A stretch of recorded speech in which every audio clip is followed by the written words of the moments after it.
ব্যবসা করার নিয়ত করেন, নবী সাল্লাল্লাহু আলাইহি ওয়াসাল্লাম বলেছেন ইন্নাকা লান তাদা শাইআল লিল্লাহ ইল্লা আবদালাকাল্লাহু মা হুয়া খায়রুম মিনহু। শোনো, তুমি আল্লাহর জন্য হারাম কিছু ছেড়ে দাও, হারাম ব্যবসা, হারাম চাকরি ছেড়ে দাও, আল্লাহ তার চেয়ে উত্তম ব্যবস্থা করবে ইনশাআল্লাহ। ওয়াজ করে লাভ নাই, কালকে সেই দোকান খুলে ঠিক বিক্রি যা করা ঠিকই করবে। মাশাআল্লাহ, তাই নাকি? ব্যবসায়ী নাকি? আসলে নাকি? হ্যাঁ সত্যি, ওয়াল্লাহি ঠিক বিক্রি হবে না কালকে থেকে। মাশাআল্লাহ, আপনাদের রাখেন নাকি? আল্লাহ তাআলা ওনার ব্যবসায় বারাকা দান করুন, আমিন বলেন। আল্লাহ তাআলা ওনার এই যে সিদ্ধান্ত নিয়েছেন, আল্লাহ তাআলা এই সিদ্ধান্তের উপর অটল থাকার তৌফিক দান করুন, আমিন। জাযাকুমুল্লাহ, বারাকাল্লাহু ফিকুম। আল্লাহ তাআলা যুবক মানুষ, দোকান কোথায় ভাইজান? কি নাম? মোহাম্মদ ইউসুফ সাহেব, মাশাআল্লাহ। এই তো, তাহলে তো আজকের ওয়াজটা তো তাহলে কামিয়াব হয়ে গেছে, ঠিক কি না? একটা মানুষ যদি চেঞ্জ হয় আলহামদুলিল্লাহ। ভাই আল্লাহি বলছি, রিজিকের মালিক আল্লাহ, বিশ্বাস করুন, আপনি নিয়ত রাখেন নবী সাল্লাল্লাহু আলাইহি ওয়াসাল্লাম বলেছেন তার চেয়ে উত্তম রিজিকের ব্যবস্থা আল্লাহ করবেন, অবশ্যই করবেন ইনশাআল্লাহ তাআলা। আমরা ভাইয়ের জন্য দোয়া করি, আল্লাহ তাআলা এই ভাইয়ের ব্যবসায় বারাকা দান করবেন, আমিন বলেন। এখন সে সিগারেট বিক্রি করা বাদ দিয়ে দিছে, আমাদের দায়িত্ব কি বলেন? আমরা তার দোকানে বেশি করে যাবো ইনশাআল্লাহ। রাজি আছি ইনশাআল্লাহ? আপনার দোকান এখন খোলা থাকলে আমি প্রথম বাজার করব। দোকান খুলতে পারবেন? পারবেন? যাওয়ার সময় আমি বাজার করে যাবো ইনশাআল্লাহ। এই সাই খেয়াল করো, ওনার দোকানে বাজার করে যাবেন ইনশাআল্লাহ। প্রথম কাস্টমার আজকে আমি, কালকে থেকে আপনারা বেশি করে যাবেন। রাজি আছেন ইনশাআল্লাহ? ওনার দেখা দেখি অন্যরা, আমরা এই যে কোকা কোলার সময় মনে আছে, আমরা কোকা কোলার বিরুদ্ধে যে কোকা কোলা যে কাজ করেছে, সমকামী থেকে প্রমোট করেছে, এটার বিরুদ্ধে আমরা আলহামদুলিল্লাহ অবস্থান নেওয়ার কারণে অনেক দোকানদার লিখে দিয়েছে আমি কোকা কোলা বিক্রি করি না, কারণ কোকা কোলা বিক্রি করার মানে ফিলিস্তিনের শত্রুদেরকে সহযোগিতা করা, ইসরায়েলকে সহযোগিতা করা, ঠিক কিনা? বাংলাদেশে আলহামদুলিল্লাহ অনেকটাই কমে এসেছে। আমরা যদি সিদ্ধান্ত নেই তার দোকানে যদি ব্যবসা আমরা সহযোগিতা করি, আল্লাহ যদি বরকত দান করে, তার দেখা দেখি আরো একজন ইনশাআল্লাহ বাদ দিবে, ঠিক কিনা? আর যখন সব দোকানে বিড়ি সিগারেট বিক্রি করা বন্ধ হয়ে যাবে, আমাদের বিড়ি খোর আর সিগারেট খোরা ঘাস খাবে না খের খাবে, যা খাবে খাগা, ঠিক কিনা? তোর আর পাবে কোথায়? আল্লাহ তাআলা আমাদেরকে বুঝার তৌফিক দান করুন। জাযাকুমুল্লাহ খায়র, বারাকাল্লাহু ফিকুম। অনেক রাত হয়েছে, আমাদের প্রতিদিন মাহফিল করতে হয় 11:30। কথা বলবো না, কারেন্টটা যাওয়ার পরে মাহফিল আরো সুন্দর হয়েছে, ঠিক কিনা? আল্লাহ যা করে ভালোর জন্য করে। হাইয়াকুমুল্লাহ। ভাই এই মাহফিলটা মামা আরেকটু এদিকে এরকম মাহফিল আরো হোক, আপনারা কি চান? আমার চেয়ে আরো ভালো ভালো আলেমরা আসবে। তারপরে এটা একটা মাদ্রাসার মাহফিল, একটা মাদ্রাসা থাকার কারণে ছেলেগুলো আমার খুব ভালো লাগতেছে যে হাদিস বললেই তারা মাথা ঢুলালেই তো আমরা বুঝি যে বুঝতেছে, প্রায় হাদিস বললেই কিন্তু ওরা মাথা ঢুলাচ্ছে। তার মানে কি? হুজুর শিখিয়ে আইছি, মানে জানি। মাশাআল্লাহ, এটা মাদ্রাসার বরকতে হয়েছে। আল্লাহ তাআলা এই মাদ্রাসাতে আরো বারাকা দান করুন, আমিন। মাদ্রাসার মোতামি সাহেব দেখলাম, খুব আমলদার মানুষ, মাশাআল্লাহ, খুবই ভালো মানুষ। মাদ্রাসার যে ওস্তাদ ছাত্র আছে সবাই আপনাদের জন্য দোয়া করবে, এই মাদ্রাসার সাথে সম্পৃক্ত থাকবেন। ভাই আমি মোহাম্মদ আলী আজকে চলে যাব, আমার অনেক সময় জিজ্ঞেস করে, হুজুর আপনি আমাদের এলাকায় গেছিলেন কোথায়? ও মুখ ঠিকানা দিতে দিতে শেষ, আমার মনে থাকে না। ওই যে আজকে দোয়া করবো, আজকে শেষ। আর আপনার মাদ্রাসার ছাত্র শিক্ষকরা প্রতিদিন আপনাদের এলাকার জন্য দোয়া করবে, ঠিক কিনা? কাজে এদেরকে বেশি ভালোবাসবেন। প্রিয় ভাইয়ের আমার, এই মাহফিলটা হোক, মসজিদ মাদ্রাসা থাকুক, মাহফিল প্রতি বছর হোক, আপনারা কি চান? কে কে চান? হাত দেখান তো দেখি। মাশাআল্লাহ। এবার ডান হাতটা বিসমিল্লাহ বলে পকেটে, সবাই বিসমিল্লাহ বলে পকেটে হাত দেন। না থাকলে এদিকে, না বাবা হাত নামান। এবার হাতে নামাইতেছে না, পকেটে ঢুকান লাগবে এই ভয়ে। হাত বিসমিল্লাহ বলে প্রত্যেকে। এদিকে মামা 1 মিনিট। আর বাঙালি এত সহজে টাকা দেয় না, বাঙালিটা। এদিকে নিয়ত করে দান করবেন। এদিকে দান আমরা করতে জানি না, মারহাবা চা খাওয়া দিয়ে কয়দিন যাবে ভাই? নিয়ত করে দান করবেন। দান করলে হায়াত বাড়ে, আল্লাহ আবার হায়াত বাড়ায় দাও। দান করলে রিজিক বাড়ে, আল্লাহ রিজিক বাড়ায় দাও। দান করলে বিপদ থেকে বাঁচাও যায়, আল্লাহ বিপদ থেকে বাঁচাও। দাও মারদাকুম বিসদাকা। রোগের নিয়ত করে দান করেন, আগে নিয়ত করেন পরে দান করেন, নয় 5 মিনিট পরে দেন, অসুবিধা নেই। এদিকে প্রত্যেকে মনে মনে নিয়ত করেন, আপনার নাই 100 টাকা দেন, নাই 500 টাকা দেন, নাই 1000 টাকা দেন, নাই পাশের জন থেকে হাওলাত নাই পকেটে হাত দিয়া পকেটের মোবাইলটা দিয়ে দেন। মোবাইল বিক্রি করে মাদ্রাসা চালাবো তো অসুবিধা কি? আর না মাত্র টুপি দেন, তবে দিতে হবে, একটা না একটা দিবেন। রাজি আছেন ইনশাআল্লাহ? তার আগে নিয়ত করেন, আল্লাহ রিজিক বাড়ায় দাও। নিয়ত করেন, আল্লাহ আমি এই রোগে আছি, গ্যাস্ট্রিক, আলসার, পেটে সমস্যা, বাবার রোগ, মায়ের রোগ। নিয়ত করেন, নিয়ত করে সবাই নিয়ত। আমাদের প্রতি আল্লাহ তাআলার যে সকল নিয়ামত আছে, এই নিয়ামতগুলো স্মরণ করে আমরা শুকরিয়া আদায় করব। শুকরিয়া আদায় করলে কি হবে? আল্লাহ তাআলার নিয়ামত আরো বাড়িয়ে দিবেন। নিয়ামতের শুকরিয়া আদায় করবেন কিভাবে? পয়েন্টগুলো বলে দিই। 1 নম্বর পয়েন্ট হচ্ছে, নিয়ামতগুলো যিনি দিয়েছেন, যেই নিয়ামতগুলো দিয়েছেন সেই নিয়ামতের কথা স্মরণ রাখা। আল্লাহ আমাকে চোখ দিয়েছেন, পৃথিবীর বহু মানুষকে চোখ দেন নাই। আমাকে 2টি কান দিয়েছেন, পৃথিবীর বহু মানুষকে কান দেন নাই। আমাকে 2টি হাত দিয়েছেন, পৃথিবীর বহু মানুষকে আল্লাহ হাত দেন নাই। ওই নিয়ামতের কথা স্মরণ করা। নাম্বার 2, 2 নম্বর পয়েন্ট হচ্ছে যেই নিয়ামত আমরা যার পক্ষ থেকে পেয়েছি তার প্রশংসা করা, তার শুকরিয়া আদায় করা, আলহামদুলিল্লাহ বলা যে আল্লাহ আমাকে দিয়েছেন, আলহামদুলিল্লাহ বলা, মাঝে মাঝে নিয়ামতের কথা স্মরণ করে আলহামদুলিল্লাহ বলা। 3 নম্বর হচ্ছে মাঝে মাঝে শুকরিয়ার কথা স্মরণ করে 2 রাকাত নামাজ আদায় করা। শুকরিয়ার নামাজ আছে, অজুর যেমন নামাজ আছে, মসজিদে ঢুকলে মসজিদের নামাজ আছে, ঠিক তেমনি শুকরিয়ার নামাজ আছে। মাঝে মাঝে শুকরিয়ার নামাজ আদায় করা, 2 রাকাত করে করে শুকরিয়ার নামাজ আদায় করব। নবী সাল্লাল্লাহু আলাইহি ওয়াসাল্লাম রাতে মাঝে মাঝে তাহাজ্জুদ পড়তে দাঁড়িয়ে যেতেন। তালাওয়ারাত কদামাহু তাফাত্তারাত কদামাহু, এত লম্বা সময় ধরে তিনি দাঁড়াতেন যে পা ফুলে যেত, পা ফেটে পানি বের হয়ে যেত। আয়েশা রাদিয়াল্লাহু আনহা বলেন, ইয়া রাসূলুল্লাহ গফারাল্লাহু লাকা মা তাকদ্দামা মিন যামবিকা ওয়া মা তাআখার। নবী, আপনার তো আগে পরে সব ভুল আল্লাহ ক্ষমা করে দিয়েছেন, তো আপনি কেন এত লম্বা সময় ধরে তাহাজ্জুদ পড়েন? আল্লাহ নবী বলছেন, আফালা আকুনু আবদান শাকুরা, আমি কি আল্লাহর শুকরিয়া আদায় করব না? আল্লাহু আকবার। শুধু শুকরিয়া আদায় করার জন্য এত লম্বা সময় দাঁড়াতেন যে পা ফুলে পা ফেটে পানি বের হয়ে যেত। তাহলে আমরা মাঝে মাঝে তাহাজ্জুদের নামাজের সময় উঠে অথবা অন্য যে সময় নামাজ পড়া যায় 2 রাকাত নামাজ পড়বো। আল্লাহ, তুমি কত মানুষকে অ্যাক্সিডেন্ট দিয়ে দুনিয়া থেকে নিয়ে গেছো, আল্লাহ আমাকে ভালো রেখেছো। আল্লাহ, তুমি করোনা দিয়ে কত মানুষকে দুনিয়া থেকে বিদায় করেছো, আল্লাহ আমাকে ভালো রেখেছো। যদি এরকম শুকরিয়া আদায় করি তাহলে আল্লাহ সুস্থতার নিয়ামত আরো বাড়িয়ে দিবেন। মাঝে মাঝে স্মরণ করি, আল্লাহ কত মানুষকে তুমি ক্যান্সার দিছো, আল্লাহ আমাকে দাও নাই, শুকরিয়া আদায় করবো। রাজি আছি ইনশাআল্লাহ? 4 নম্বর পয়েন্ট হচ্ছে আল্লাহর নিয়ামতগুলোকে আল্লাহর সন্তুষ্টির পথে ব্যয় করা। যেমন 2টি চোখ আল্লাহ দিয়েছেন, এই চোখ দিয়ে আল্লাহ সন্তুষ্টির কাজ করা। যে আল্লাহ চোখ দিয়েছেন আল্লাহর কোরআন পড়ার জন্য, এই চোখ দিয়ে দেখে দেখে কোরআন পড়বো, মা বাবাকে দেখবো, সন্তানকে দেখবো, বিবি বাচ্চাকে দেখবো, হালাল জিনিস দেখবো। 5 নম্বর হচ্ছে আল্লাহর দেয়া নিয়ামতকে তার নিষিদ্ধ পথে ব্যয় না করা, আল্লাহ নারাজ হন এমন কিছুতে ব্যয় না করা। 2টি চোখ আল্লাহর নিয়ামত, এটা দিয়ে অস্থির কিছু আমরা দেখবো না, খারাপ কিছু দেখবো না। হাত আল্লাহর 2টি নিয়ামত, এই 2টি হাত দিয়ে কোনো অন্যায় কিছু ধরবো না। পা আল্লাহর নিয়ামত, এই পা দিয়ে হারাম পথে চলবো না। রাজি আছি ইনশাআল্লাহ? তাহলে এগুলো হলো শুকরিয়া আদায় করার মাধ্যম। প্রিয় ভাইরা আমার, আমরা সবচেয়ে বড় অকৃতজ্ঞ হচ্ছি আল্লাহর ব্যাপারে। আল্লাহর ব্যাপারে যদি অকৃতজ্ঞ হইতো দুনিয়াও শেষ, আখিরাতও শেষ। মাঝে মাঝে আপনার আমার প্রতি যে আল্লাহর নিয়ামতগুলো আছে, এই নিয়ামতের কথা স্মরণ করব, তখন আল্লাহর প্রতি আমাদের একটা ভালোবাসা বাড়বে, আল্লাহর প্রতি একটা মায়া জন্ম হবে, আল্লাহর প্রতি একটা মহব্বত জন্ম হবে। যে মহব্বত আর ভালোবাসা যদি আপনার অন্তরে থাকে, আপনি চাইলেও নামাজ ছাড়তে পারবেন না। আপনার মালিক আপনাকে ডাকছে, যেই মালিক ফজর থেকে এশা থেকে ফজর পর্যন্ত ঘুম বানিয়েছে, যেই মালিক ফজর থেকে জোহর পর্যন্ত আপনাকে বাঁচিয়ে রেখেছে, জোহর থেকে আসর পর্যন্ত বাঁচিয়ে রেখেছে, আসর থেকে মাগরিব, মাগরিব থেকে এশা, এই যে সময়গুলো যেই আল্লাহ আপনাকে এত দয়া করে বাঁচিয়ে রেখেছে, সে আল্লাহর ডাকে আপনি সাড়া না দিয়ে থাকতে পারবেন না, ঠিক কিনা? যদি আপনি বুঝেন যে আপনার উপরে আল্লাহর কি পরিমাণ নিয়ামত আছে। এই জন্য আল্লাহর শুকরিয়া পরিপূর্ণ আদায় তখন হবে যখন আপনি বুঝবেন যে আপনি আল্লাহর অনেক মেহেরবানির মধ্যে আছেন। আল্লামা শারকাভি ফিলিস্তিনের একজন লেখক, আমি মাঝে মাঝে ওনার লেখা বইগুলো পড়ি। মাজলুম লেখক, কারণ যারা মাজলুম তাদের কথা, তাদের লেখা আর আমরা যারা জুলুমের শিকার হই নাই, আমাদের লেখা কোন এক হতে পারে না, ঠিক কিনা?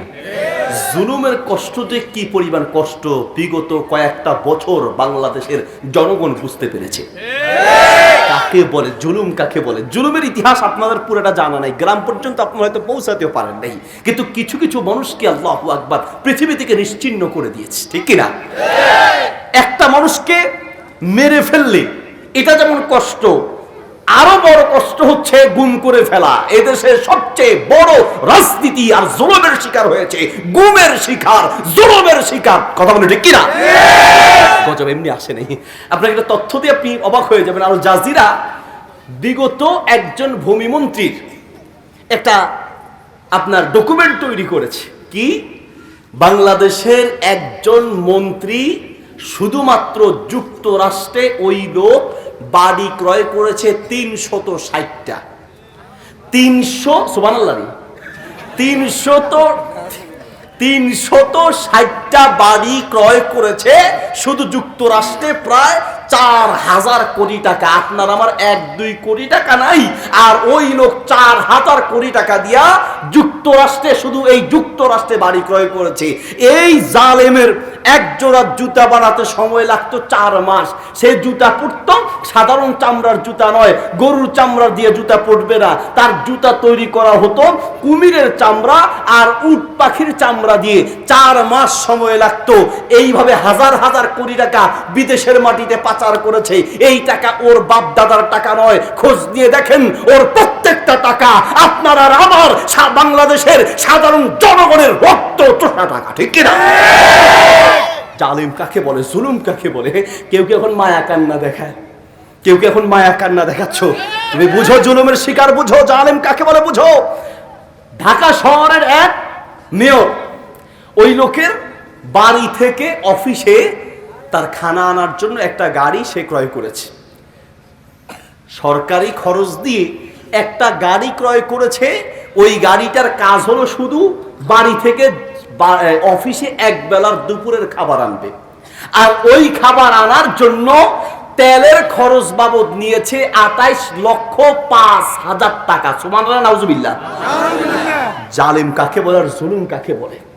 আপনার আবার রক্ত চোষা টাকা বিদেশে পাচার করেছি। আমাদের দেশের আরেকটা বড় সমস্যা হলো জালেমরা টাকা পয়সা কামিয়ে বিদেশে পাঠিয়ে ওখানে আবার চলে যায়। আমরা বলতে চাই এবং আমরা আপ্রাণ চেষ্টা চালাচ্ছি, আমরা বলতে চাই যে সকল জালেম বাংলাদেশের সাধারণ জনগণের রক্ত চোষা টাকা বিদেশে পাচার করেছে, আমরা চাই তারা চলে যাবে। এই সুযোগ দেওয়া না হোক, বরং তাদেরকে এবং সকল জালেমকে ফিরিয়ে আনা হোক, ঠিক কিনা? এবং সকল জালেমকে ফিরিয়ে আনা উচিত এবং বাংলার মাটিতে শাস্তির ব্যবস্থা করা উচিত। তাহলে বাকি জালেমরা সোজা হয়ে যাবে, ঠিক কিনা? কিন্তু আপনারা এত খুশি হওয়ার কিছু নাই। আপনারা মনে করছেন মাশাআল্লাহ আমরা একেবারে সুখে শান্তিতে বসে আরামে এখন খেতে পারবো। না, এমনও হতে পারে। গত কয়েকদিন আগে ফেসবুকে দেখলাম এক টিকটকার, ও এসে আরেক বন্ধুকে নিয়ে আসছে।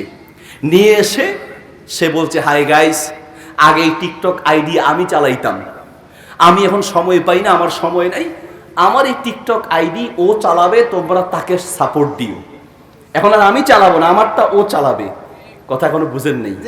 এর মানে হলো যে আগে আমি চাঁদাবাজি করতাম, এখন ও চাঁদাবাজি করবে। আগে একদল চাঁদাবাজি করছে, আর একদল চাঁদাবাজির প্রস্তুতি নিয়েছে। আমরা যদি সাহসী না হই, আমরা যদি সত্যিকার অর্থে জেগে না উঠি, তাহলে একদল জালেম গিয়েছে, আরেকদল জালেম ফিরে আসবে, ঠিক কিনা? কাজে আমাদেরকে সচেতন হতে হবে। না, কিসের সচেতন? আমরা তো নিজেরা মারামারি করে দিশা পাই না। আমরা ইসলামপন্থীরা নিজেরাই মারামারিতে ব্যস্ত। অমুকের টুপির লগে আমার টুপির মিল নেই, অমুক হুজুরের লগে আমার হুজুর মিল নেই, অমুক পীর সাহেবের লগে আমার পীর সাহেবের মিল নেই। এই নিয়ে খালি আমরাই গুতাগুতির তালে আছি, আর এই দিকে ওরা আমাদের পায়ের তলার মাটি নিয়ে যাচ্ছে, ঠিক কিনা? কয়দিকে বলবো, বলার তো সুযোগ নেই। প্রিয় ভাইরা, আমার বলতে চাচ্ছিলাম আপনার উপরে আল্লাহ সুবহানাহু ওয়া তাআলার যে নিয়ামত, এটাও একটা নিয়ামত যে আল্লাহ তাআলা জালেমদের হাত থেকে আমাদেরকে রক্ষা করেছেন, ঠিক কিনা? এটাও আল্লাহ তাআলার একটা নিয়ামত। তবে সেই নিয়ামতের কদর করতে হবে। কি কদর? যে আমরা এখন এই স্বাধীনতা বা এই যে আমরা জুলুম থেকে রক্ষা পেয়েছি, যেন এরকম জুলুমের শিকার আবার না হতে হয়, এই দিকে আমাদেরকে সতর্ক থাকতে হবে। একজন রাষ্ট্রপ্রধান কিভাবে হয়, আমরা আলহামদুলিল্লাহ চেষ্টা করে যাচ্ছি। বিভিন্ন স্কুল কলেজ ভার্সিটিতে চেষ্টা করছি যে সেই জায়গায় একটা পরিবর্তন দরকার। একটা পরিবর্তন হয়েছে, আর একটা পরিবর্তন দরকার। সেই পরিবর্তন হবে শিক্ষা ব্যবস্থার পরিবর্তন। কারণ ইতিপূর্বে আমাদের শিক্ষা ব্যবস্থা একদম মাটির সাথে মিশিয়ে দিয়েছে। স্কুল কলেজ ভার্সিটিতে রাসূলুল্লাহ সাল্লাল্লাহু আলাইহি ওয়াসাল্লামের জীবনীর বাধ্য করা উচিত, আল্লাহর নবীর ইতিহাস ঢুকানো উচিত, সাহাবায়ে কেরামের ইতিহাস ঢুকানো উচিত, রাসূলের ইতিহাস সিলেবাসে থাকা উচিত, সাহাবায়ে কেরামের ইতিহাস থাকা উচিত। তাতেই আমাদের স্কুল কলেজ ভার্সিটিরা শিখতে পারবে একজন মন্ত্রী কেমন হওয়া দরকার, ইনসাফ কাকে বলে, জুলুমের শাস্তি কাকে বলে, ঠিক কিনা? শিখতে তো তখন পারবে যখন সেই ইতিহাসগুলো ঢুকানো হবে। একজন রাষ্ট্রপ্রধান কেমন হতে হয়? রাসূল সাল্লাল্লাহু আলাইহি ওয়াসাল্লাম বদরের যুদ্ধে যাবে, তো উট বাহন কম, এই জন্য ভাগ করলেন, এক উটে 3 জন করে যাবে। রাসূল সাল্লাল্লাহু আলাইহি ওয়াসাল্লাম আলী রাদিয়াল্লাহু আনহু এবং আবু লুবাবা তিনজনের দায়িত্বে একটা উট পড়েছে। তিনজনে একটা উট নিবে, দুইজন বসবে, একজন টানবে, এইভাবে অনেককেই ভাগ করে দেওয়া হলো। রাসূল সাল্লাল্লাহু আলাইহি সাল্লাম বসলেন, আলী রাদিয়াল্লাহু আনহু টানলেন, আল্লাহ রাসূল আর আবু লুবাবা বসা। এরপরে আবু লুবাবা টানলেন, আল্লাহ রাসূল সাল্লাল্লাহু আলাইহি সাল্লাম আলী রাদিয়াল্লাহু আনহু বসা। এবার উট টানার পালা কার? রাসূল সাল্লাল্লাহু আলাইহি সাল্লামের। আলী রাদিয়াল্লাহু আনহু আর আবু লুবাবা বলছেন, ইয়া রাসূলুল্লাহ, আমরা উটের উপরে বসবো আর আপনি উট টানবেন, ইয়া রাসূলুল্লাহ, হতে পারে না, আমরা পারবো না। কেন কেন? ইয়া রাসূলুল্লাহ, আপনি উট টানবেন আর আমরা উটের উপরে বসবো, এটা কি করে হয়? আল্লাহ নবী ধমক দিয়ে বললেন, শোনো, মা আনতুমা বিআকওয়া মিন্নি ফিল মাশি, আমার চেয়ে তোমরা বেশি হাঁটতে পারো না, আমার চেয়ে তোমরা শক্তিশালী বেশি নও। ওয়ালা আন আগনা আনকুমা মিনাল আজরি, আর আমিও নেকি অর্জনের দিক থেকে তোমাদের থেকে বেশি অমুখাপেক্ষী নই। আমারও নেকির দরকার, তোমাদের সওয়াব দরকার, আমারও সওয়াব দরকার। তোমরা উঠতে এনেছো, আমিও টানবো, সবার জন্য ইনসাফ হবে, সমান অধিকার বাস্তবায়ন হবে। আল্লাহু আকবার। তাকে বলে ইসলামের রাষ্ট্রপ্রধান। আবু বকর রাদিয়াল্লাহু আনহু প্রতিদিন ফজরের নামাজ পড়ে তিনি মরুভূমির দিকে চলে যান। ওমর রাদিয়াল্লাহু আনহু খুঁজতে লাগলেন যে কই যায় একটু দেখি। পিছনে পিছনে গেলেন, গিয়ে দেখলেন ওমর রাদিয়াল্লাহু আনহু দেখলেন যে আবু বকর রাদিয়াল্লাহু আনহু একটা ঘরে ঢুকলেন, 1-1.5 ঘন্টা ছিলেন, পরে সেই ঘর থেকে বের হয়ে আসলেন। ওমর রাদিয়াল্লাহু আনহু চুপে চুপে সেই ঘরে ঢুকলেন, ঢুকে দেখলেন একজন বৃদ্ধা মহিলা, চোখ অন্ধ, দেখতে পান না, তিনি বসে আছেন। ওমর রাদিয়াল্লাহু আনহু জিজ্ঞেস করলেন, তুমি কি যে লোকটা এসেছে এবং বের হয়েছে, মান খরাজা মান জাআ ওয়া মান খরাজা, কে ঢুকেছে কে বের হয়েছে, চিনো তাকে? বলছে, লা আরিফুহু, আমি তাকে চিনি না। ওয়ালাকিন্নাহু রাজুলুন তাইয়্যিব, তবে ওয়াল্লাহি, যে লোকটা এসেছে তার সাথে আমার রক্তের কোনো সম্পর্ক নাই, চিনি না, তবে ওয়াল্লাহি, আল্লাহর কসম, এই লোকের চেয়ে উত্তম লোক পৃথিবীতে আরেকটা হতে পারে না। কেন? বলছে, আমার সাথে তার রক্তের কোনো সম্পর্ক নাই, আত্মীয়তার সম্পর্ক নাই, অথচ এই লোকটা প্রতিদিন আমার ঘরে এসে আমার রান্না বান্না করে, ঘর ঝাড়ু দিয়ে পরিষ্কার করে আমার সামনে খাবার দিয়ে প্রতিদিন চলে যায়। ওমর রাদিয়াল্লাহু আনহু বললেন, যে লোকটা তোমার কাছে এসে তোমার রান্না বান্না তৈরি করে দিয়ে যায়, ইনি আমিরুল মুমিনিন, ইনি হচ্ছেন রাষ্ট্রপ্রধান, ইনি হচ্ছেন আমাদের প্রধানমন্ত্রী। ইতিহাস সাক্ষী, শুনে নাও, একজন প্রধানমন্ত্রী কেমন হতে হবে। ইসলামের ইতিহাস হচ্ছে সবচেয়ে শ্রেষ্ঠতম ইতিহাস, ঠিক কিনা? একজন রাষ্ট্রপ্রধান কেমন হতে হয়। আর আমাদের জালেমরা পারলে রক্তগুলো চুষে পর্যন্ত খেয়ে নিতে রাজি আছে, রক্ত চুষে খেয়ে ফেলবে। ওমর রাদিয়াল্লাহু আনহু রাষ্ট্রপ্রধান, তিনি রাস্তায় রাতে হেঁটে হেঁটে হেঁটে হেঁটে বাড়িতে গিয়ে খোঁজ দিতেন কার কি লাগবে। একদিন এক বাসার পাশে দিয়ে যাচ্ছেন, তো দেখলেন একটা বাচ্চা কান্না করছে। বাচ্চাকে কান্না করতে দেখে তিনি দাঁড়িয়ে থাকতেন, কেন কাঁদছে? দেখছে যে তার পাশে এক মহিলা তাকে বারবার বলছে, ঘুমাও ঘুমাও, রান্না হলে তোমাকে ডাকবো, তো কিন্তু খাবার দিচ্ছে না। ওমর রাদিয়াল্লাহু আনহু ভিতরে গিয়ে মহিলাকে বললেন, তোমার খাবার আছে, পাতিলে আগুন জ্বালাচ্ছ, তো খাবার কেন দিচ্ছ না, বাচ্চাটাকে কষ্ট কেন দিচ্ছ? মহিলা চোখের পানি ছেড়ে দিয়ে বলছে, আমার ঘরে কোনো খাবার নাই, বাচ্চাকে শুধু বুঝ দেওয়ার জন্য আমি পানি গরম করছি, সে যেন বুঝে যে খাবার তৈরি হচ্ছে, ঘুমিয়ে যায়, আমার ঘরে কোনো খাবার নাই। ওমর রাদিয়াল্লাহু আনহু বললেন যে, তোমাকে কি আমিরুল মুমিনের পক্ষ থেকে বাইতুল মাল থেকে কোনো খাবার পৌঁছে দেওয়া হয় নাই? কয় না, কেউ তো আবারকে খাবার দিয়ে যায় নেই। ওমর রাদিয়াল্লাহু আনহু থরথর করে কাঁপতে কাঁপতে খাদেমকে গিয়ে বললেন, খাদেম তাড়াতাড়ি গোডাউন খুলো। কেন? খোলো গোডাউন। খাদ্য গুদাম খুলে দিলেন। একটা আটার বস্তা নিয়ে খাদেমকে বললো, খাদেম আমার পিঠে উঠায়া দাও। আমিরুল মুমিনিন, আমি খাদেম, আমি নিয়ে যাব, কোথায় নিতে হবে বলেন। ওমর রাদিয়াল্লাহু আনহু বলছেন, খাদেম না না, তুমি আজ আটার বস্তা কাঁধে নিতে রাজি হচ্ছ, কিন্তু কিয়ামতের মাঠে আমার ভুল আর গুনাহের বোঝা আমার পিঠে যখন উঠায়া দিবে, খাদেম তোমাকে খুঁজে পাওয়া যাবে না। ভুলটা আমার ছিল, আমি খাবার তার বাড়িতে পৌঁছাতে পারি নাই, আমার কাঁধে উঠায়া দাও। নিজ কাঁধে আটার বস্তা নিয়ে প্রজাদের ঘরে ঘরে পৌঁছে দিয়েছেন। আল্লাহু আকবার। রাষ্ট্রপ্রধান কেমন হতে হয়? আলী রাদিয়াল্লাহু আনহু দুনিয়া থেকে বিদায় হয়ে গেলেন, তিনি রাষ্ট্রপ্রধান ছিলেন। তাকে যখন গোসল করাচ্ছে, তো পিঠের মধ্যে শক্ত কিছু দাগ পেয়েছে, শক্ত। পিঠে কেউ যখন মাল বহন করে, লেবার কুলি, তো তাদের পিঠ শক্ত হয়ে যায়। আমাদের অনেকের বাবার পিঠে হাত দিলে বোঝা যাবে যে এই বাপ তার সন্তানের জন্য কি পরিমাণ কষ্ট করেছেন।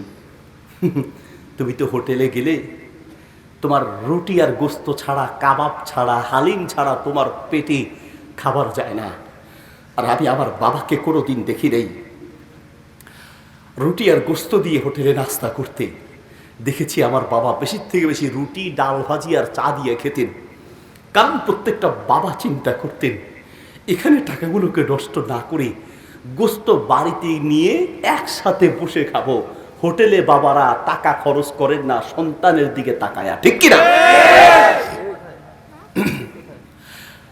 তো আলী রাদিয়াল্লাহু আনহুর পিঠ শক্ত হয়ে আছে, উনি যেন পিঠে কিছু বহন করতেন এইরকম মনে হচ্ছে। তো জিজ্ঞেস করছে যে উনি তো এরকম কঠিন কোনো চাকরি করতেন না। তো বললেন কারণটা তো আমরাও জানি না, পরিবারের কেউ জানে না। তার কাফন দাফন হয়ে গেল। তার দাফনের পরে আস্তে আস্তে বিভিন্ন এলাকা থেকে, বিভিন্ন ঘর থেকে লোকেরা আসা শুরু করেছে। মানুষের কাছে এখন হাত পাততেছে, ভাই আমাদের ঘরে খাবার নাই, খাবার দেন। লোকেরা বলা বলি করতে লাগলো, আরে তোমরা এতদিন কই ছিলা, হঠাৎ করে এত মানুষ, ঘটনা কি? এতদিন কোথা থেকে খেয়েছো? বলছে এতদিন পর্যন্ত খাবারের জন্য আমরা কারো দুয়ারে যেতে হয় নেই। আমিরুল মুমিনিন আলী রাদিয়াল্লাহু আনহু যতদিন জীবিত ছিল কাঁধে করে করে আমাদের জন্য রাতের বেলা খাবার পৌঁছে দিতেন। তিনি জীবিত থাকতে কারো দুয়ারে আমাদের যেতে হয় নাই। আল্লাহু আকবার। রাষ্ট্রপ্রধান কেমন হতে হয়? দোস্ত কি দিয়ে বুঝাই? হারামখোরের জিন্দিগি চলছে, হারামখোরের জিন্দিগি। আমরা ইতিহাসগুলো বলি, বাস্তবায়ন করে দেখাতে পারি না, কারণ ডানে বামে মানুষ দেখি না। তো কাকে বুঝাবো কথাগুলো? যদি স্কুল কলেজ ভার্সিটি গুলোতে আমাদের সন্তানদেরকে ইতিহাস পড়ানো হতো, তাহলে সেখান থেকে মন্ত্রী বের হতো, যেই মিনিস্টার বের হতো, যেই চেয়ারম্যান বের হতো, যে এমপি বের হতো। ওয়াল্লাহি যদি ইসলামের ইতিহাস বুঝতো, এরা কখনো মানুষের উপরে জুলুম করতো না, ঠিক কিনা? ইনসাফকারী বের হতো। এই জন্য বলি যে আরেকটা পরিবর্তন দরকার। স্কুল কলেজ ভার্সিটিতে ইসলামের ইতিহাস বাধ্যতামূলক করা উচিত, আল্লাহর কোরআন বাধ্যতামূলক করা উচিত, নবীর হাদিস বাধ্যতামূলক করা উচিত। এই ছোট বাচ্চাগুলো যা জানে, আমাদের পিএইচডি করা, মাস্টার্স পাশের সেই শিক্ষকরা, মাস্টার্স পড়ুয়া, মাস্টার্স পাস করা এবং পিএইচডি করা, ডিগ্রি পড়া সেই টিচাররা এই বাচ্চাদের সমান জানে না। এই বাচ্চারাও জানে যে জুলুম করলে কি ক্ষতি হবে। আর জুলমু জুলুমাতু, এই যে বাচ্চারা জানে ইয়াউমাল কিয়ামা, কিয়ামতের দিন অন্ধকারের কারণ হবে। জুলুম করলে কি কি শাস্তি যদি জানে, তাহলে সে করতে মানুষের উপরে জুলুম করবে না। আল্লাহ তাআলা আমাদেরকে বোঝার তৌফিক দান করুন। সম্মানিত উপস্থিতি, জাযাকুমুল্লাহ খায়র। মূল কথা একটাই বোঝাতে চেয়েছি, আসুন আমাদের উপর আল্লাহর যে নিয়ামত আছে সেই নিয়ামতগুলো জানার চেষ্টা করি, বোঝার চেষ্টা করি এবং আল্লাহমুখী হওয়ার চেষ্টা করি। ভাই কষ্ট হচ্ছে, আরেকটু বলবো? কষ্ট হচ্ছে? বলছিলাম যে মাজলুম যারা, তাদের লিখনী আর আমাদের লিখনীতে পার্থক্য আছে। ফিলিস্তিনের সেই লেখক আল্লামা সারকাবি তিনি একটা ঘটনা উল্লেখ করেছেন। একজন সাংবাদিক তিনি বা ঘরে বসে ডায়েরির মধ্যে লিখছেন গত 1 বছরের কষ্টের ইতিহাস। লিখছেন যে গত বছর আমার বাবা মারা গিয়েছে, গত বছর আমার চাকরিটা চলে গেল, আমি চাকরিটা ছেড়ে দিলাম, গত বছর আমি অসুস্থ হয়ে পড়লাম, গত বছর আমার ছেলেটা অসুস্থ হলো। এইভাবে কষ্টের যা যা ইতিহাস আছে সবগুলো তিনি ডায়েরিতে লিখে নিচে দিয়ে লিখলেন, গত 1টা বছর আমার অনেক কষ্টে পার হয়েছে, খুব কষ্টে গিয়েছে। তার স্ত্রী রুমে ঢুকলেন, ঢুকে দেখলেন যে তার স্বামী এত ব্যথিত হৃদয় নিয়ে কথাগুলো লিখেছে। তো স্ত্রী রুমে গিয়ে একটা কাগজের মধ্যে তিনি চিঠি লিখলেন, গত বছর তোমার ছেলে অ্যাক্সিডেন্টের হাত থেকে রক্ষা পেয়েছে, গত বছর তুমি আমাদেরকে যথেষ্ট সময় দিয়েছো, 60টা বছর তুমি সাংবাদিকতায় সময় কাটিয়েছো, আমাদেরকে সময় দিতে পারো না। গত 1টা বছর কত জায়গায় আমরা ঘুরতে গিয়েছি, গত বছর আমার একটা বড় রোগ থেকে আল্লাহ আমাকে মুক্তি দিয়েছে, গত বছর তোমাকে বড় রোগ থেকে আল্লাহ তাআলা বাঁচিয়েছেন, তোমার ছেলেকে অ্যাক্সিডেন্ট থেকে বাঁচিয়েছেন। এইভাবে নেয়ামত যা যা আছে সেগুলো উল্লেখ করে নিচে দিয়ে লিখে দিলেন, গত 1টা বছর আল্লাহ আমাদেরকে কতই না উত্তম ভাবে, কতই না নিয়ামতের মধ্যে কাটিয়েছেন। সুবহানাল্লাহ বলেন। দেখুন, একই কথা, স্বামী বললেন কষ্টে কেটেছে, স্ত্রী বললেন সুখে কেটেছে। স্বামী লিখলেন দুঃখে কেটেছে, আর স্ত্রী লিখলেন সুখে কেটেছে। পার্থক্য দৃষ্টিভঙ্গির। চশমা যদি একটু নীল হয় তো দুনিয়াটা একটু নীল মনে হয়, চশমা একটু লাল হলে তো দুনিয়া একটু লাল মনে হয়, চশমা সাদা হলে দুনিয়া সাদা মনে হয়। মূল কথা হচ্ছে আপনার দৃষ্টিভঙ্গি। আপনি যদি খালি আপনার কষ্টের দিকগুলো খুঁজতে থাকেন তো আপনার কষ্টের কোনো শেষ হবে না। আপনি খুঁজতে থাকেন যে আপনার উপরে আল্লাহর কত কত কত বেশি নিয়ামত আছে, নিয়ামতগুলো খুঁজতে থাকেন। ওয়াল্লাহি যদি আল্লাহর নিয়ামতের দিকে তাকান তো চোখের পানিতে বুক ভেসে যাবে। এক একটা নিয়ামতের দিকে তাকান যদি, তো আপনি অবাক হয়ে যাবেন। আপনি ভাববেন, বুঝবেন যে আল্লাহর চেয়ে আপন পৃথিবীতে কেউ নাই, কেউ হতে পারে না, আল্লাহর চেয়ে দয়ালু কেউ হতে পারে না। ঠিক কি না? একটু ভাবার চেষ্টা করবেন। হেলেন কিলার আমেরিকার একজন বিজ্ঞানী, তাকে ডেকে প্রশ্ন করা হলো, চোখে দেখে না, শরীরের অনেকগুলো অঙ্গ প্রত্যঙ্গ নাই, মাঝে মাঝে মানুষগুলোকে দেখতে যাবেন। আমার ফেনীতে 4টা মাদ্রাসা, 3টা মাদ্রাসার পাশে আরেকটা মাদ্রাসা কাজ চলছে। 4র্থতম যে মাদ্রাসাটা করছি আলহামদুলিল্লাহ, সেটা হলো প্রতিবন্ধীদের মাদ্রাসা। আমার ওস্তাদ আছে, চোখে দেখে না, ছাত্র চোখে দেখে না, তো মাঝে মাঝে দেখতে যাবেন, কাঁধে শুনে না, দেখতে যাবেন তাদেরকে। এরকম প্রতিবন্ধীদের জন্য মাদ্রাসাটা করেছি শুধুমাত্র নিজেকে বোঝানোর জন্য। ওয়াল্লাহি কি পরিমাণ কষ্ট আপনি বুঝবেন, কি পরিমাণ নিজের আদরের মেয়েটার দিকে তাকাতে পারে না, নিজের বাবা মায়ের চেহারার দিকে একটু তাকাতে পারে না। দুটা চোখ কতক্ষণ আপনি বন্ধ করে রাখতে পারবেন? তো হেলেন কিলার, সেও চোখে দেখে না, তাকে ডেকে প্রশ্ন করা হলো, তোমাকে আল্লাহ চোখ দেয় নেই, শরীরের অনেকগুলো অঙ্গ প্রত্যঙ্গ দেয় নেই, তোমার স্রষ্টা যে তোমাকে এত কিছু দেয় নেই, তোমার স্রষ্টার প্রতি তোমার কি কি অভিযোগ আছে? সেই হেলেন কিলার বললেন, আমার স্রষ্টা আমাকে কি কি দেয় নাই আমি এখন পর্যন্ত সেদিকে গণনা করতে যাইতে পারি নাই। কি কি দেয় নাই সেটা যে আমি হিসাব করব, আমি এখনো অতটুকু যেতে পারি নাই। কারণ আমার স্রষ্টা আমাকে যা যা দিয়েছেন তাও তো আমি গুণে শেষ করতে পারি নাই। আরে কি দেয় নাই সেটা তো পরের কথা, যা দিয়েছে তাও তো শুকরিয়া আদায় করতে পারবো না। আল্লাহু আকবার। জানি না কিভাবে বললে আমার কথাগুলো আপনার কলিজায় ঢুকাতে পারবো, জানি না কিভাবে বললে আপনার মাঝে পরিবর্তন আসবে, কোন ভাষায় আর কোন শব্দ যে কেমনে বুঝাই। দোস্ত, একটু দিলের মধ্যে ঢুকান। কেন আপনাকে নামাজের জন্য ডাকতে হয়? পৃথিবীর বহু মানুষ হসপিটালের বিছানায় এখনো এমন অবস্থায় আছে যে চাইলে দাঁড়ায় 2 রাকাত নামাজ ঠিক মতো পড়তে পারবে না। আমার বাবাকে উমরায় নিয়ে গিয়েছিলাম, তো সাফা মারওয়া যে সাই করতে হয়, সবুজ বাতি দাগ দেয়া আছে, ওই জায়গায় একটু দৌড়াতে হয়। তো আমি আমার বাবাকে হুইল চেয়ারে করে আমি দৌড়াচ্ছি। আমার বাবা মাঝে মাঝে বলেন যে আমাকে একটু চেয়ারটা সরায়া, হুইল চেয়ারটা সরিয়ে আমাকে একটু দাঁড় করাইয়া দিয়ে আমি একটু দৌড়ানোর চেষ্টা করি। চাইলেও সে দৌড়াতে পারতেছে না, প্যারালাইজ আক্রান্ত। তিনি দাঁড়ায় নামাজ পড়তে পারেন। আমাকে বাসালা জিজ্ঞেস করে, বাপ আমি যে বসে নামাজ পড়তেছি, আমি দাঁড়িয়ে নামাজ পড়লে যে পরিমাণ সওয়াব পেতাম, বসে নামাজ পড়লে কি আমি সেই পরিমাণ সওয়াব পাবো? আমি মনে হয় শতবার বাবাকে বলেছি, বাবা আল্লাহ আপনাকে তৌফিক দেন নাই, কিন্তু আপনার ইচ্ছে আছে, অবশ্যই ইনশাআল্লাহ আপনি দাঁড়িয়ে নামাজ পড়ার সওয়াব পাবেন। এরপরে মাঝে মাঝে সাহস করে দাঁড়িয়ে যেতে চায়। তা আমি বলি, বাবা এমন কেন করছেন?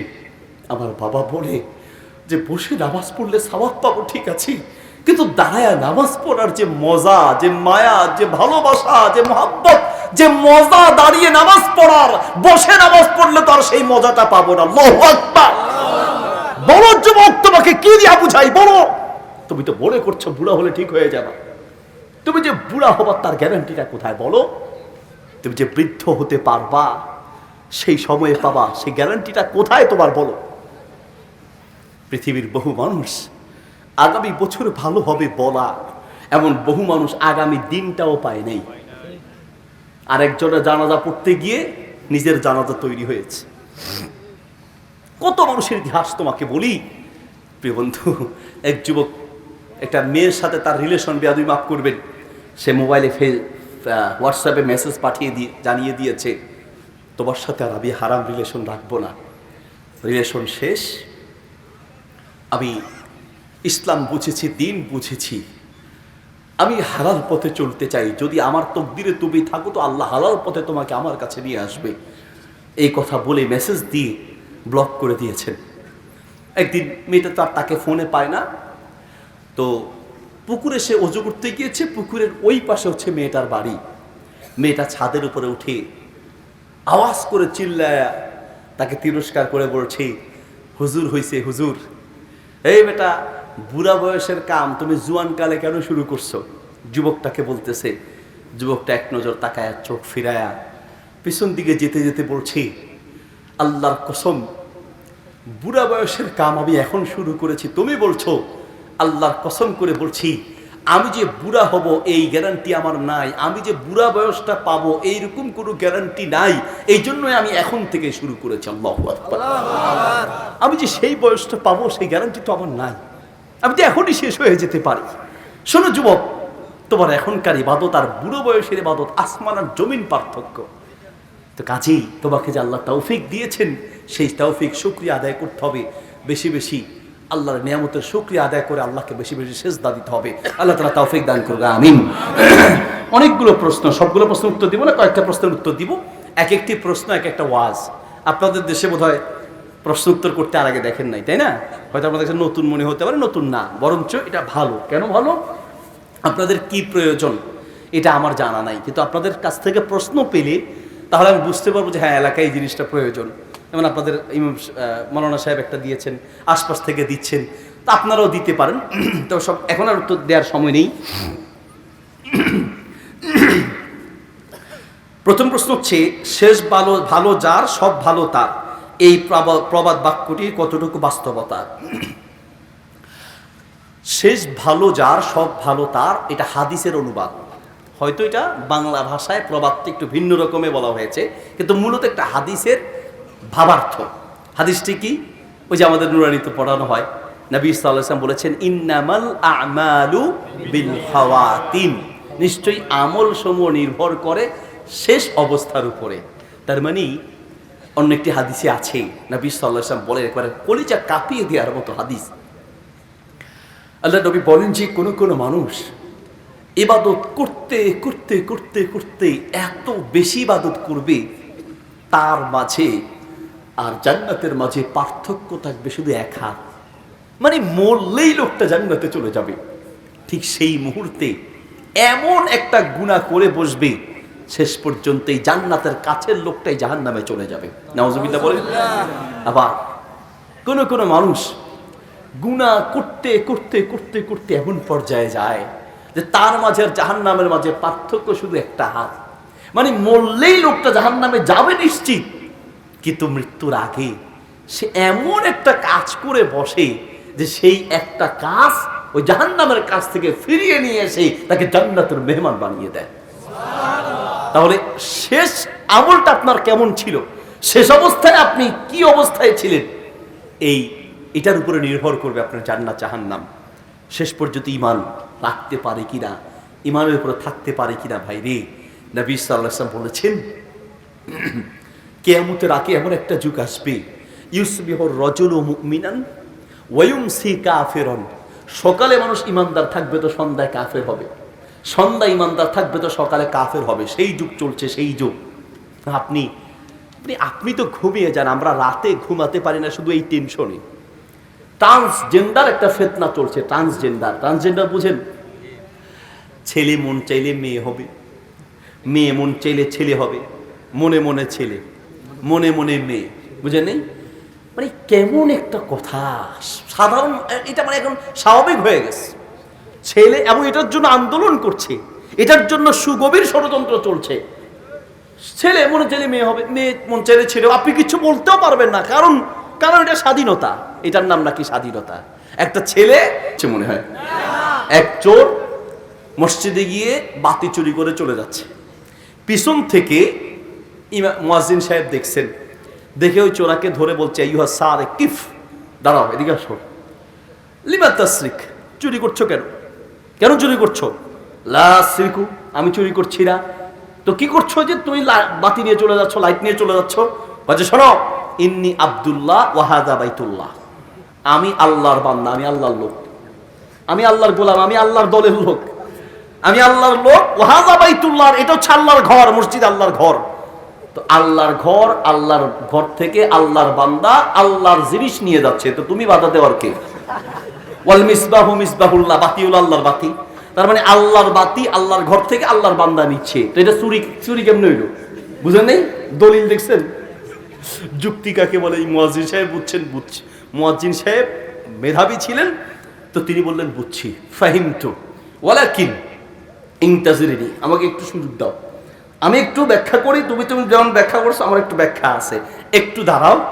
পাশে গিয়ে একটা বাঁশ নিয়ে আসছে, লাঠি নিয়ে এসে বলতেছে, আনতা আব্দুল্লাহ ওয়ারা আব্দুল্লাহ, তুমি আল্লাহর বান্দা, তো আমিও আল্লাহর বান্দা। তুমি যেমন আল্লাহর গোলাম, আমিও আল্লাহর গোলাম, তুমিও আল্লাহর লোক, আমিও আল্লাহর লোক। ওয়াহাদা বাইতুল্লাহ, তুমি আনতা সাদাক্তা, সত্য বলেছো, এটা আল্লাহর ঘর, আমি আল্লাহর লোক, এটা আল্লাহর ঘর। ওয়াল আসা আসাল্লাহ, লাঠি যেটা আনছে এটা কিন্তু আল্লাহর লাঠি। বাতি যদি আল্লাহর বাতি হতো, লাঠিও তো আল্লাহর লাঠি। বুঝো নাই? আমি আল্লাহর বান্দা, আল্লাহর ঘরে আল্লাহর লাঠি নিয়ে আসছি। ওয়াদারবু মিনাল্লাহ, মায়ের যা শুরু হবে সব আল্লাহর পক্ষ থেকে শুরু হবে, ঠিক কি না? এটা স্বাধীনতা।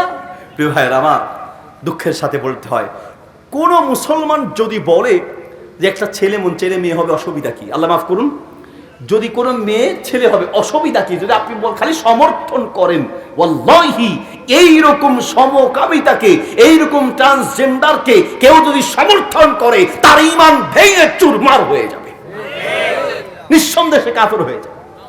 পুরুষকে বিয়ে করবে, আপনি বলেন অসুবিধা কি?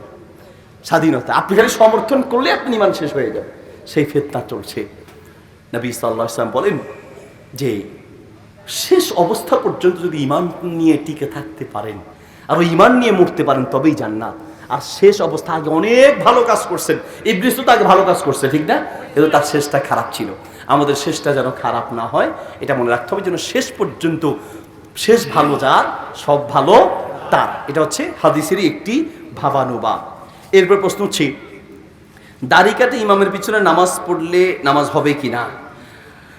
স্বামীকে মারার ভয়ে বাবা ডাকলে বা কোনো ব্যক্তিকে ধর্মের বাবা ডাকলে এটা আমাদের জন্য জায়েজ হবে কিনা?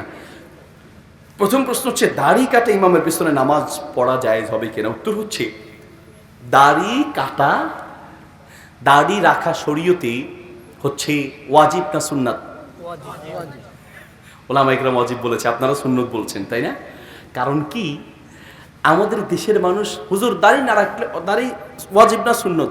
যদি কয় সুন্নত, হ্যাঁ হুজুর ঠিক আছে, মানে উনি খুব খুশি, সুন্নত না রাখলে অসুবিধা কি? শুনুন, দাড়ি রাখার ব্যাপারে নবী সাল্লাল্লাহু আলাইহি ওয়াসাল্লাম নির্দেশ দিয়েছেন, আউফিরুল লুহা, আউফিরু আমরের সিগা, ওয়াল আমরুল মুতলাক লিল উজুব। ওলামা ইকরাম বুঝবেন, আমরের সিগা আসে ওয়াজিব বুঝানোর জন্য। কাজেই যে ব্যক্তি দাড়ি কাটে সে মূলত ওয়াজিব তরক করে। এক। দ্বিতীয়ত হচ্ছে দাড়ি রাখা সুন্নত। কোন দৃষ্টিকোণ থেকে সুন্নত? রাসূল সাল্লাল্লাহু আলাইহি ওয়াসাল্লাম দাড়ি রেখেছেন, সেই হিসেবে দাড়ি রাখা সুন্নাহ। 3 নম্বর হচ্ছে দাড়ি কাটা ইসলামে নিষেধ, সেই হিসেবে দাড়ি কাটা হারাম। তাহলে একজন ব্যক্তি যদি দাড়ি কেটে ফেলে, কয়টা গুনাহ করছে? ওয়াজিব তরক করছে, সুন্নত তরক করছে, আর হারামে লিপ্ত হচ্ছে। তো এমন ইমাম আপনি কেন রাখতে চাইবেন? যদি এইরকম কোনো ব্যক্তিকে ইমাম হিসেবে নিয়োগ দেয়, তাহলে ওই কমিটির লোকদেরকে কিয়ামতের মাঠে আসামির কাঠগড়ায় দাঁড়াতে হবে। কারণ দেশে এখনো দাড়ি কাটা লোকের আলহামদুলিল্লাহ অভাব পড়ে নাই। বাকি কোথাও যদি আপনি নামাজ পড়েছেন, দাড়ি কাটালা কোনো লোক ইমামতি করে ফেলেছে, তাহলে নামাজ হয়ে যাবে কিনা? উত্তর হচ্ছে নামাজ হয়ে যাবে, কারণ সে কাফের হয়ে যায় না, মুশরিক হয়ে যায় নাই, কিন্তু সে অনেক বড় একটা গুনাহ করেছে, অনেক বড় একটা। আমার একজন এসে, হুজুর একটু গালের উপরে হাত বুলাইয়া দোয়া করে দেন যেন আমি দাড়ি রাখতে পারি। আমি বলি, ভাই গালে হাত দিয়ে দোয়া করার দরকার নাই, তুমি দাড়ি রাখারও দরকার নাই, খালি দাড়ি কাটা বন্ধ করো, তাইলে হইছে, ঠিক না? দাড়ি কি রাখার দরকার আছে? কাটা বন্ধ করো, তাইলে তো হইছে। ভাই রাগ করবেন না, বুঝার জন্য বলছি, শুনুন। এমন কিছু আমাদের অনেক যুবকেরা দাড়ি রাখতে চায় না। কেন? তারা মনে করে যে দাড়ি রাখলে সুন্দর মেয়ে পাওয়া যাবে না, যার সাথে রিলেশন সে পছন্দ করবে না। শোনো, আসলে কিছু মেয়ে আছে। আমার এক ছাত্রকে নিয়ে গেছে, আমি আরো 10 বছর আগে মুসলিম পড়াতাম আলহামদুলিল্লাহ, প্রায় 10 বছর না, প্রায় 13 বছর হচ্ছে। 13 বছর আগে মুসলিম পড়াতাম, তখন আমার বয়স এখন যদি এরকম হয় তো তখন আরও স্বাস্থ্যমন্ত্রী ছিলাম, দাড়িও ঠিক মতো উঠে নাই। কিন্তু আমার দাওরা ক্লাসের এক এক ছাত্র ছিল মোটামুটি দেখতে আমার চেয়ে আমার চাচার বয়সের, আমার বাবার বয়সের দেখা যেত। তো আমার ছাত্ররা আমাকে খুব ভালোবাসতো, একটু আনন্দ দিয়ে পড়াতাম। তো বিয়ে করলে তো আমাকে নিয়ে যাবে, আমি যদি বলি হ্যাঁ তাইলে হ্যাঁ। একটা মেয়ে দেখতে গেছে, উস্তাদ আপনাকে যেতে হবে, গেলাম। তো যাওয়ার পরে সে মেয়েকে দেখছে, আমরা আরেক রুমে ছিলাম। তো মেয়েটা ছেলেকে দেখেছে, ছেলে মেয়েকে দেখেছে। এখন আসলো, আসার পরে মেয়ের বাবা গিয়ে মেয়েকে জিজ্ঞেস করছে যে কেমন, তোমার পছন্দ হয়? কয়েকটা ছেলের কথাবার্তা অনেক ভালো, কিন্তু দেখতে সাসা সাসা ভাব দেখা যায়। ওই যে দাঁড়িয়ে আসছে, হ্যাঁ দাঁড়িয়ে আছে যেন চাচা চাচা ভাব দেখা যায়। দাড়ি নিয়ে তিরস্কার করা যাবে না, খবরদার। কোন ব্যক্তি যদি ইসলামের কোন একটা বিধানকে নিয়ে তিরস্কার করে, আল্লাহর কসম তার ঈমান ভেঙে চুরমার হয়ে যাবে, ঠিক কি না? কোন মেয়ে যদি দাড়িকে নিয়ে তিরস্কার করে, তুচ্ছ তাচ্ছিল্য করে, ওই মেয়েকে দিয়ে জীবনে শান্তি পাবে না, তোমার জীবন শেষ হয়ে যাবে। শোনো, আমরা অনেকে আবার মজাক করে দাড়ি নিয়ে মজাক করি। শুনেন, দাড়ি এখান দিয়ে অল্প করে যদি হয়, এখান দিয়ে অল্প কয়টা দাড়ি উঠলে এই দাড়ির নাম কি? ছাগল্যা দাড়ি। কে কইছে ছাগল্যা দাড়ি আপনারে? এই হালকা দাড়ি আপনি বলেন, অল্প দাড়ি বলেন, কয় না ছাগল্যা দাড়ি। দাড়ি কেমনে ছাগল্যা হয়? এটা দাড়ির অপমান করা না? দাড়ির নাম রাখছে ছাগল্যা দাড়ি না। প্রিয় ভাইরা আমার, ইসলামের কোনো বিধানকে নিয়ে তিরস্কার তুচ্ছ তাচ্ছিল্য করা যাবে না, ইসলাম এটা নিষেধ। এগুলো এক মাসালা। দ্বিতীয় হলো, স্বামীকে যদি মারার ভয়ে কেউ বাপ ডাইকে বসে, বাস যদি ধর্মের বাপ ডাকে, ঠিকই আছে। রংপুর থেকে এক মহিলা অনেকবার ফোন দিছে, পরে একবার ধরলাম, ধরার পরেই তো কান্না, হুজুর মহাবিপদে আছে। কি বিপদ হুজুর? একটা মাসালা। কি হুজুর? আমি আমার স্বামীরে আব্বা ডাকছি। তো আপু, এত মানুষ থাকতে আপনি বাপের আব্বা, স্বামীরে আব্বা ডাকতে গেছেন কেন? বাপের আব্বা ডাকতেন তাও তো হইতো, তো স্বামীরে কেন আব্বা ডাকতে গেছেন? হুজুর বিপদে পড়ে ডাকছি। কি বিপদ? হুজুর আমার স্বামীর রাগ বেশি, আমার বাম হাত দিয়া ধরছে আর ডান হাত দিয়া লাঠি নিয়ে পিটার, আব্বা আব্বা, শেষ পর্যন্ত আব্বা কইতে বাধ্য হয়েছি। এরকম মানুষ আছে কি নাই? রাগ উঠলে পরনে লুঙ্গি আছে না গেছে তাও খবর থাকে না, ঝগড়া করে দেখাই দিয়েছে আর মুখ। এটা হলো আমাদের বদ অভ্যাস। এই জন্য নবী সাল্লাল্লাহু আলাইহি ওয়াসাল্লাম বলেছেন, রাগকে দমন করো। ভাই হাসছি আসলে, মাঝে মাঝে আমার অফিসে সকাল থেকে সন্ধ্যা পর্যন্ত বৈশা থাকে। কি হুজুর? তালাকের মাসালা। হুজুর তালাকের মাসালা, ঘরে ঘরে তালাক চলছে, ঘরে ঘরে তালাক চলছে। অধিকাংশ তালাকের বড় একটা কারণ, এদিকে অধিকাংশ তালাকের বড় একটা কারণ হচ্ছে অতিরিক্ত রাগ, ঠিক কিনা? এর জন্য রাগ দমানোর উপায় হলো 3টা। কয়টা? আরে ঘুমাই গেছে, ঘুমাই গেছেন? জেগে আছেন? কে কে ঘুমাইছেন 2 হাত তুলে দেখান। ঘুমাইছে কয়েকজন? নারায়ে তাকবীর। আল্লাহু আকবার। তাকবীর দেওয়া শিখে, তাকবীর দিতে হাত তুলতে হবে। কি তুলতে হবে? হাত। যাদের হাত নাই তারা পা তোলার দরকার নেই। 1 নম্বরে হাত তুলবেন, 2 নম্বরে মুখ খুলে তাকবীর দিবেন। তবে যাদের মুখে পান বেশি, তাকবীরটা বাড়িতে গিয়ে দিয়েন। এখন কারো সাদা জামা লাল বানানোর দরকার নেই। হাত খুলে, মুখ খুলে, প্রাণ খুলে নারায়ে তাকবীর, আল্লাহু আকবার। তাকবীর কমপক্ষে ওই সুবর্ণচর যাইতে হবে। একটু গলা পরিষ্কার করেন। নারায়ে তাকবীর, আল্লাহু আকবার। নারায়ে তাকবীর, আল্লাহু আকবার। মাশাআল্লাহ। প্রিয় ভাইরা আমার, 3টা রাগ দমনের উপায়। কয়টা? 3টা। আর জোরে 3টি উপায়ে রাগ দমন করতে হয়। নাম্বার 1, অতিরিক্ত রাগ উঠলে আউযুবিল্লাহি মিনাশ শাইতানির রাজিম বলতে হবে। নাম্বার 2, অতিরিক্ত রাগ উঠলে ইদা গদিবতা তাওয়াদ্দা, যখনই রাগ উঠবে ওযু করবেন। 3 নম্বর হচ্ছে নিজের অবস্থান চেঞ্জ করবেন। দাঁড়ানো থাকলে বসে যাবেন, বসা থাকলে শুয়ে যাবেন, শোয়া থাকলে উঠে যাবেন। তার মানে এইভাবে 3টি পদ্ধতিতে আপনি রাগ দমন করবেন। ভাই রাগ যদি দমন না করেন, মাঝে মাঝে ছেলে বড় হয়ে গেছে, মেয়ে বড় হয়ে গেছে, চাচার মাথা গরম হয়েছে, দিছে তালাক, তোরে তালাক, তোর আব্বাস দুষ্টিতে তালাক। ঠাকুরগাঁ থেকে ফোন দিছে, অনেকবার ফোন দিছে, ধরতে পারি নাই। পরে হুজুর তালাকের মাসালা। তবে বললাম এলাকার আলেমদের কাছে যান। হুজুর যার কাছে যায় সে নিজেই বিপদে পড়ে। কেন? হুজুর তালাকটা সাইজ মতো হয় নাই, তালাকটা বেসাইজে রয়েছে। আমার তালাকের তাহলে সাইজও আছে, বেসাইজও আছে, তো আপনি কোন সাইজের তালাক দিচ্ছেন? হুজুর মাথা গরম হয়েছে আর তো তালাক দিতে একটু সাইজ ছাড়া হয়ে গেছে। কেমনে দিচ্ছেন?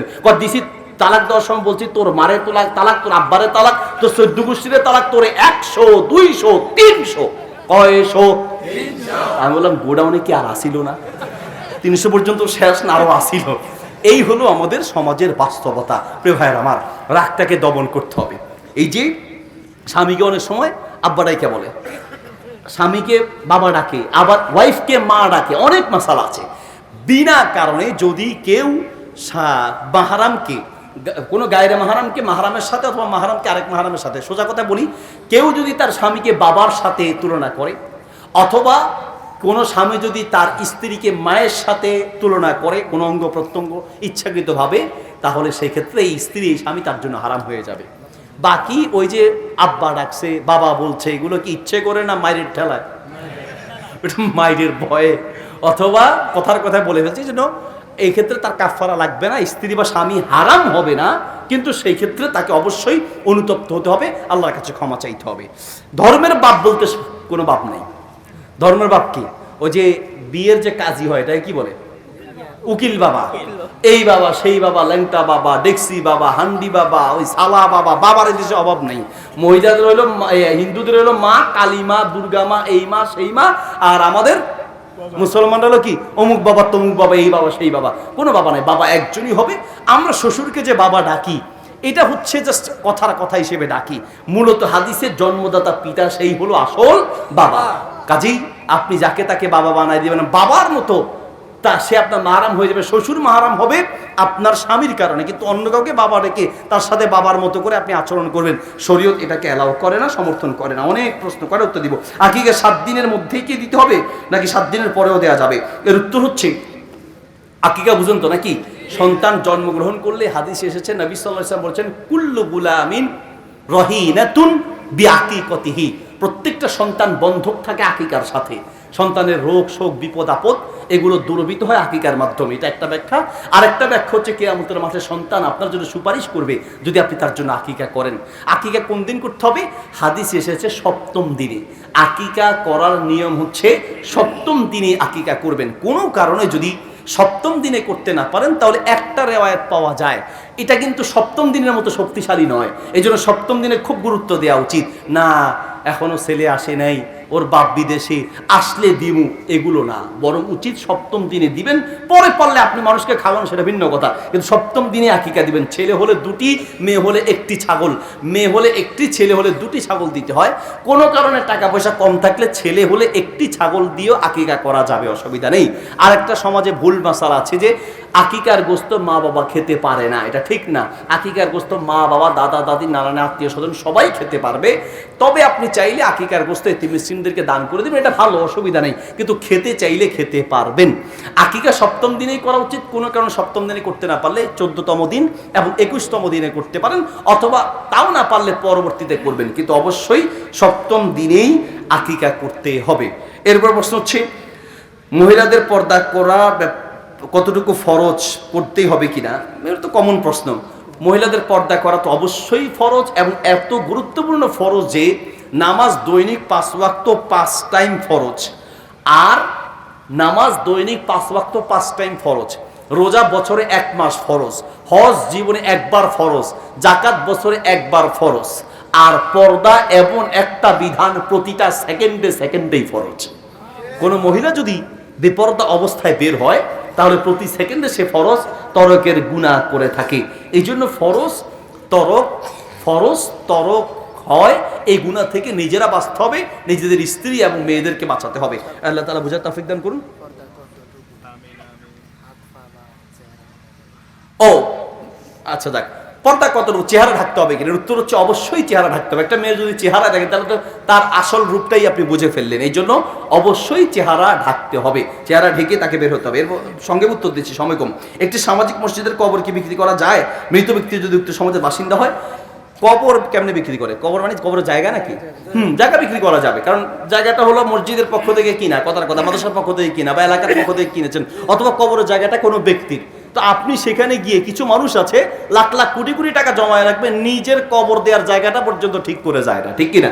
কিছু কৃপণ আছে, না খায়া মরবে, 2 বেলা না খায়া থাকবে, টাকা কিছু হইলেই ওই জায়গা কদ্দুর কিনবে। ছেলেরা এসে বলে, আব্বা আপনার তো চিকিৎসা করা লাগবে, এই জায়গা কদ্দুর বেশ, জায়গা খবরদার, আমি না খায়া মরে যাবো, জায়গায় হাত দিবি না, ঠিক কিনা? হ্যাঁ, কিছু মানুষ আছে এরকম যে জীবন দিয়ে দিবে কিন্তু জায়গা বিক্রি করবে না, মানে টাকা পয়সা সব জমা থাকবে, নিজের জায়গা জমির অভাব নেই কিন্তু কবরের জন্য একটু জায়গা ঠিক করে রাখে নাই। এই জন্য কবরের জায়গা আপনি কিনে রাখবেন, যদি না কিনেন তো তাহলে যাদের জায়গা আছে সেখান থেকে তারা যদি বিক্রি করে অবশ্যই এটা জায়েজ হবে, কেন জায়েজ হবে না? জি,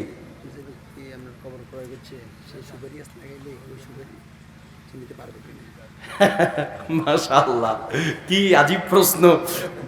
মানে মারা গেছে কবরে হচ্ছে কি সুপারি গাছ, এখন এই সুপারি কে নিবে এটা নেই, আমি নিবো, আমি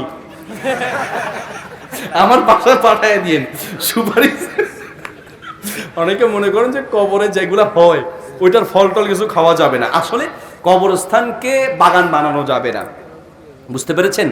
যে এখানে মানে আমি এখানে কবরের উপরে এমন কিছু গাছ রোপণ করবো, সেটা ফলটা আমি খাবো, এই উদ্দেশ্যটাকে বাগান বানানো যাবে না। বাকি আপনি কোনো গাছ এখানে উঠেছে হয়েছে যে ওই হওয়া গাছের ফল যে কেউ খেতে পারবে, অসুবিধা নেই। কবরে যিনি আছেন তার পরিবারের হোক বা কবরের যারা জায়গার দায়িত্বশীল আছেন তারা হোক, অসুবিধা নেই, খেতে পারবে, খেতে কোনো নিষেধাজ্ঞা নেই। আশা করি বুঝতে পেরেছেন। এরপর প্রশ্ন হচ্ছে ধূমপান করা হারাম, ধূমপানের ব্যবসা কতটুকু জায়েজ? উত্তর হচ্ছে যা খাওয়া হারাম তা ব্যবসা করাও হারাম, যা খাওয়া হারাম তা ক্রয় বিক্রয় করাও হারাম। হুজুর এটা না রাখলে তো আমার ব্যবসা চলবে না, আপনি তাহলে এখন আল্লাহর উপরে পরিপূর্ণ ঈমান আনতে পারেন নাই। আপনার রিজিকের মালিক হচ্ছেন আল্লাহ। ওয়ামা মিন দাব্বাতিন ফিল আরদি ইল্লা আলাল্লাহি রিজকুহা, এদিকে ওয়ামা মিন দাব্বাতিন ফিল আরদি ইল্লা আলাল্লাহি রিজকুহা। এই পৃথিবীতে আল্লাহ তাআলা বলেন যে প্রত্যেকটা প্রাণীর রিজিকের দায়িত্ব হচ্ছে আল্লাহর হাতে, কাজে আপনার রিজিকের দায়িত্ব আল্লাহর হাতে। আপনি সিগারেট বিড়ি বিক্রি না করলে ব্যবসা বাণিজ্য হবে না, এটা ভুল কথা। ওয়ায়ারযুকুহু মিন হাইসু লা ইয়াহতাসিব, আল্লাহ বলেন বান্দা আমি আল্লাহ তোমাকে এমন জায়গা থেকে রিজিক দিব তুমি কল্পনাও করতে পারবা না। আমাদের দেশে একটা স্লোগান আছে, ইসলাম বিরোধী স্লোগান, কি? দুটি সন্তানের বেশি নয়, একটি হলে ভালো হয়। আবার কেউ আপনার ওই যে নাটোর এক জায়গায় মাহফিলে গেলাম, একজন আইসা হুজুর একটি সন্তানের বেশি নয়, না হলে ভালো হয়। কেমনে? হুজুর যেমনি মানুষ জনসংখ্যা বাড়তেছে না হলে আরো ভালো, দরজা জানালা যা আছে সব বন্ধ করে দেন। আমি বললাম শুনুন, ওয়ায়ারযুকুহু মিন হাইসু লা ইয়াহতাসিব, আল্লাহ বলেন বান্দা মানুষ যখন বাড়বে রিজিক বাড়িয়ে দিবেন কে? আল্লাহ। এত মানুষ বাড়ছে, কেউ কি না খেয়ে মারা গেছে আপনাদের এলাকায়? যে রিজিক পায় নাই, কিছু পায় নাই, না খেয়ে মারা গেছে, এটা ভুল একটা কথা। মানুষ বাড়লে আল্লাহ রিজিক বাড়ায় দিবেন। মানুষ বেড়েছে, আল্লাহ রিজিক বাড়িয়ে দিয়েছেন। তার প্রমাণ দেখেন, আগে খালি দেশি মুরগি আসছিল, এখন দেশি মুরগি, ফার্মের মুরগি, আবার কক মুরগিও আছে, দেখি না? আমরা আগে ডিম খেয়েছি শুধু সাদা ডিম আর সাদা ডিম, এখন সাদা ডিমও পাওয়া যায়, লাল ডিমও পাওয়া যায়, দেশি ডিমও আছে, আবার ফার্মের ডিমও আছে। মানুষ বেড়েছে, আল্লাহ রিজিক বাড়িয়ে দিয়েছেন। আমরা ছোটবেলায় যে মুরব্বীরা, আমিও ছোটবেলায় আমলকি খেতাম, ছোট ছোট আমলকি, এক মুঠে 15-20টা আমলকি ধরতো। আর এখন আমলকি ওই যে আপনার এক একটা আমলকি পাওয়া যায় আপেলের মতো বড় বড়, ঠিক কিনা? বড়ই আমরা খেয়েছি, এক পকেটে 15-20টা বড়ই ধরতো, এখন এক একটা বড়ই পাওয়া যায় আপেলের মতো বড় বড়। আল্লাহ বুঝাতে চাইলেন বান্দা কত কাজই খা, খেতে খেতে শুয়ে যা, শোয়ার থেকে উঠে আবার খা, মাথা ঘুরালে আচার খা, না কমলে ডাক্তারের কাছে যা, তারপরেও খা, এরপরেও খা, আবারও খা, যত খাবি খা, আল্লাহ রিজিক কমাতে পারবি না, ঠিক কিনা? কাজেই মানুষ হলে রিজিক কমে যাবে, এটা ভুল কথা। রাজ্জাক হচ্ছেন কে? আল্লাহ। আপনার রিজিকের মালিক আল্লাহ। আপনি হালাল ভাবে